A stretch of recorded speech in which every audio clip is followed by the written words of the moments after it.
ఉప్పు కప్పు రంబు కొత్తగా అమెజాన్ ప్రైమ్‌లోకి వచ్చింది. మూవీ అయితే పర్లే వన్ టైమ్ వాచబుల్ మూవీ. ఈ మూవీ కామెడీ మూవీ అంట. నాకైతే అంత కామెడీ అనిపించలా. ఓన్లీ కొన్ని చోట్ల అయితే అనిపించింది. మన పేరెంట్స్ ఆ ఏజ్ వాళ్ళకి కొంచెం కామెడీ అనిపించచ్చేమో. మూవీ అయితే ఒక శ్మశానం చుట్టూ శవాల చుట్టూ తిరుగుతది.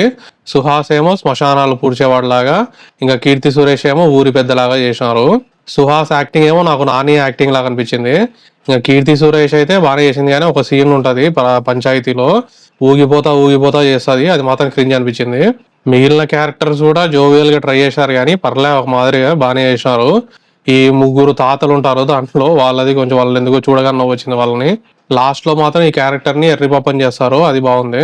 నాకైతే మూవీ ఏమంతా బోర్ కొట్టలే, కానీ అలా అలా వెళ్ళిపోయింది. లాస్ట్ లో మాత్రం క్లైమాక్స్ లో ఒక ఎమోషనల్ సీన్, సాంగ్ మాత్రం బోర్ కొట్టినాయి. మూవీ అయితే వన్ టైం వాచబుల్ మూవీ, చూడొచ్చు ఒకసారి. మరీ అంత తీసి పడేసేలా ఏం లేదు, ఓటీటీకి సరిపోయనే ఉంది. ఇది మరి ఉప్పు కప్పు రంబు మూవీ రివ్యూ. ఇలాంటి రివ్యూస్ కోసం మన ఛానల్ సబ్స్క్రైబ్ చేయండి. ఇంకా వెళ్ళొస్తా మరి, బాయ్ బాయ్.